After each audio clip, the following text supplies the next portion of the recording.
আসসালামু আলাইকুম প্রিয় শিক্ষার্থী, তোমরা কেমন আছো? আশা করি সবাই ভালো আছো। আমি আল্লাহর রহমতে ভালো আছি। আজকেও হাজির হয়েছি তোমাদের সামনে অনলাইন ক্লাস নিয়ে। আজকে আমরা আলোচনা করব হিসাব বিজ্ঞান, অর্থাৎ আমরা বিগত ক্লাসে হিসাব বিজ্ঞানের একটা যাবতীয় উদাহরণ নিয়ে আলোচনা করেছি। আজকেও আমরা সেই ধারাবাহিকতায় আজকে একটা উদাহরণ নিয়ে আলোচনা করব। আশা করি সাথে থাকবে এবং ক্লাসটা উপভোগ করবে। আমরা তোমাদের পাঠ্য বইয়ের 67 পৃষ্ঠায় যে উদাহরণটা আছে, এক নম্বর উদাহরণ, আজকে ওইটা নিয়ে একটু আলোচনা করব। দেখো, আমাদের ওইটার নাম, কোম্পানির নাম হচ্ছে জনাব নীলা চৌধুরী। তা আমরা লিখলাম কি, নীলা এন্টারপ্রাইজের জাবেদা বহি, নীলা এন্টারপ্রাইজের জাবেদা বহি। তাহলে 1 তারিখে লেনদেনে যাই আমরা। মার্চে 1 তারিখে লেনদেন 2017 সালের। আমরা তারিখটা লিখি 2017 ইংরেজি মার্চ মাসের 1 তারিখ। মার্চ মাসের 1 তারিখে আমাদের যে লেনদেনটা আছে, 1 তারিখের লেনদেনটা হলো পণ্য ক্রয় 9,000 টাকা। তা আমরা জানি পণ্য ক্রয় আমাদের কীরকম, আমরা জানি, সবাই জানি ক্রয়টা হচ্ছে একটা ব্যয়বাচক হিসাব। তাহলে ব্যয় বেড়ে গেল, তাহলে আমরা লিখব কি, ক্রয় হিসাব ডেবিট। ক্রয় করার ফলে আমার নগদ টাকা চলে গেল, নগদান হিসাব কি আমরা কি করব, ক্রেডিট করব। তাহলে আমরা লিখব কি, ব্যাখ্যা লিখব, নগদে পণ্য ক্রয় করা হলো। তাহলে ক্রয় মোট অ্যামাউন্টটা কত ছিল, 9,000 টাকা। তাহলে আমরা জানি ডেবিটের কলম 9,000 টাকা, ক্রেডিট কলমও কত, 9,000 টাকা। আশা করি সবাই বুঝতে পেরেছ। এবার মার্চের 2 তারিখে একটা লেনদেন আছে, সেটা হচ্ছে কি আসবাবপত্র ক্রয় 12,000 টাকা। মার্চের 2 তারিখে আসবাবপত্র ক্রয়, আমরা জানি আসবাবপত্রটা সম্পদ, আসবাবপত্রটা নগদ টাকা দিয়ে কেনা হয়, নগদ টাকাটাও সম্পদ। তাহলে আসবাবপত্র কেনার ফলে আমার আসবাবপত্র বেড়ে গেল, নগদ টাকা কমে গেল। দুইটাই সম্পদ, দুইটা সম্পদের মধ্যে যে সম্পদটা বেড়ে গেল সেটাকে ডেবিট করব, যে সম্পদটা কমে গেল সেটাকে আমরা ক্রেডিট করব। তাহলে কোন সম্পদটা বেড়ে গেল, আসবাবপত্র বেড়ে গেল। তাহলে আসবাবপত্র হিসাবকে আমরা ডেবিট করব এবং নগদান হিসাবকে আমরা কি করব, নগদান হিসাবকে আমরা করব ক্রেডিট। কয় টাকা, 12,000 টাকা। অ্যামাউন্টটা ছিল 12,000 টাকা গেল। এবারে পরবর্তী যাওয়া দেয়, আসো 3 তারিখ, মার্চের 3 তারিখ, বাহারের নিকট বিক্রয় 15,000 টাকা। বাহারের নিকট বিক্রয়, আমরা জানি ক্রয় বিক্রয়ের সময় যে ব্যক্তি বা প্রতিষ্ঠান নাম উল্লেখ থাকে, সেই বাক্যে কোথাও যদি তোমার নগদ শব্দ উল্লেখ না থাকে, তাহলে আমরা ওই লেনদেনটা ধারে ধরি। তাহলে ঠিক আছে, এই লেনদেনটা এখানে যেহেতু বাহারের নিকট বিক্রয়, এখানে বাহারের নামটা উল্লেখ আছে, তাহলে অবশ্যই আমরা ধরে নেব এটা বাকিতে বিক্রি করা হয়েছে। তাহলে বাকিতে বিক্রি করলে আমরা কি লিখব, দেনাদার। দেনাদার আমরা ব্র্যাকেট লিখব বাহার। দাদা বাহার হিসাবকে আমরা কি করব, ডেবিট করব। বিক্রয়টা আমরা জানি আয় বৃদ্ধি পেয়েছে, তাহলে আয় হিসাবটা হবে আমরা কি, ক্রেডিট করব। কয় টাকা ছিল আমাদের অ্যামাউন্ট, 15,000 টাকা। 15,000 টাকা গেল। তাহলে লিখব কি, ধারে বিক্রয় করা হলো। ব্যাখ্যাটা হবে আমাদের ধারে বিক্রয় করা হলো। তারপর মার্চের 7 তারিখ আসো, ব্যাংকে জমাদান 8,000 টাকা। ব্যাংকে জমাদান 8,000 টাকা, এটা কয় তারিখ, 7 তারিখ। ব্যাংকের জমা দেওয়ার ফলে আমার ব্যাংকের টাকা বেড়ে যায়, নগদ টাকাটা কমে যায়। তাহলে আমরা আমরা জানি দুইটাই সম্পদ, ব্যাংক টাকাও সম্পদ, নগদ টাকাও সম্পদ। তাহলে যে সম্পদটা বেড়ে যাবে সেটাকে ডেবিট করব, যে সম্পদটা কমে যাবে সেটাকে ক্রেডিট করব। তাহলে ব্যাংকে ডেবিট করব, যেহেতু ব্যাংক জমা বেড়ে গেছে, ব্যাংক হিসাবকে আমরা ডেবিট করব। ব্যাংক হিসাব ডেবিট, নগদ টাকা কমে গেছে, নগদান হিসাব ক্রেডিট।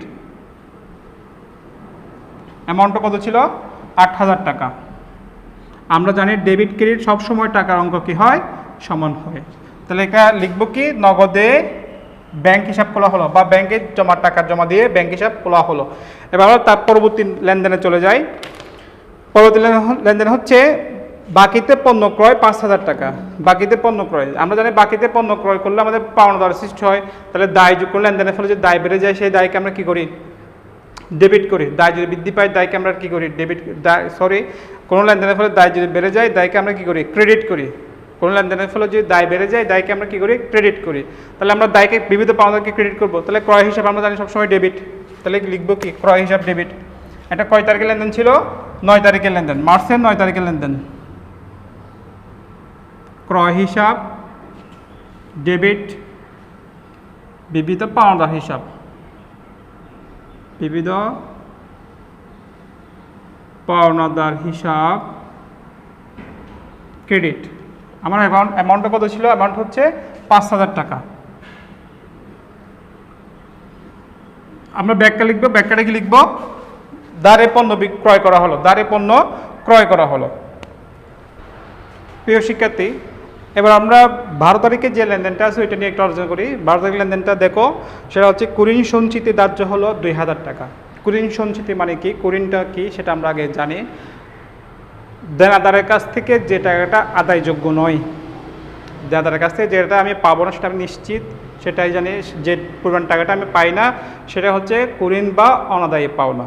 অর্থাৎ দেনাদারের কাছ থেকে যেটা আমি মোটেই পাবো না, আমি নিশ্চিত, আমি আমার একজন দেনাদার আছে 10,000 টাকা, আমি নিশ্চিত হলাম সে আমাকে 1,000 টাকা দিতে অপারক, সে আমাকে 9,000 টাকা দিতে পারবে, বাকি 1,000 টাকা দিতে পারবে না। তো ওই 1,000 টাকা হলো আমার কি অনাদায়ী পাওনা বা কুরিন।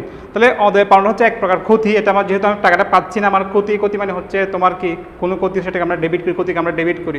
সেটিকে কেন অনাদায়ী পাওনাকে আমরা ব্যয় হিসাব ধরে এটা কী করবো, ডেবিট করব।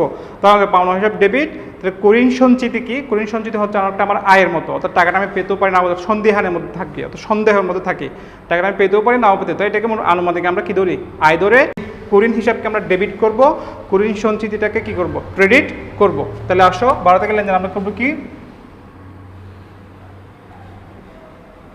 কুরিন হিসাব ডেবিট, কুরিন সঞ্চিতি হিসাব, কুরিন সঞ্চিতি হিসাব কি করব, ক্রেডিট করব। গেল। তাহলে আমরা এটার ব্যাখ্যাটা কি দিব, ব্যাখ্যাটা দিব কি, তোমার কুরিন সঞ্চিতি ধার্য করা হলো বা কুরিন সঞ্চিতি ধার্য হলো, আমরা যে কোনো একটা দিতে পারি। এরপর আসলে মার্চের 15 তারিখে এক লেনদেন আছে কুরিন হিসাবে অবলোপন করা হলো, কুরিন হিসেবে অবলম্বন করা হলো। এটা হচ্ছে মার্চের 15 তারিখে লেনদেন। আমরা জানি কুরিনটা হচ্ছে একটা ব্যয়, তাহলে এখানেও যেহেতু অবলম্বন করা হচ্ছে তো কুরিনটা বাদ দিয়ে আমার হিসাব করেছি আর কি। তাহলে কুরিন হিসাবকে আমরা কী করবো, ডেবিট করবো, যেহেতু এটা ব্যয় বা ক্ষতি হিসাবে ধরে আমরা এটাকে। তারপর টাকাটা কোন খাত থেকে কমে গেছে, টাকাটা কমে গেছে দেনাদারের কাছ থেকে, দেনাদার খাতে দেনাটা কমে গেছে, সম্পদ কমে গেছে, তাহলে দেনাদার হিসাব কি করব, ক্রেডিট করব। দেনাদার হিসাব ক্রেডিট। আমার অ্যামাউন্টটা কত, অ্যামাউন্টটা হচ্ছে 1,000 টাকা। আমি এর আগের ইয়াতে অ্যামাউন্ট দিই নাই, অ্যামাউন্টটা দিয়ে দেই। এর আগের লেনদেন আমাদের অ্যামাউন্ট ছিল কত, 2,000 টাকা। ডেবিটে 2,000, সেম ক্রেডিটেও 2,000 টাকা। গেল।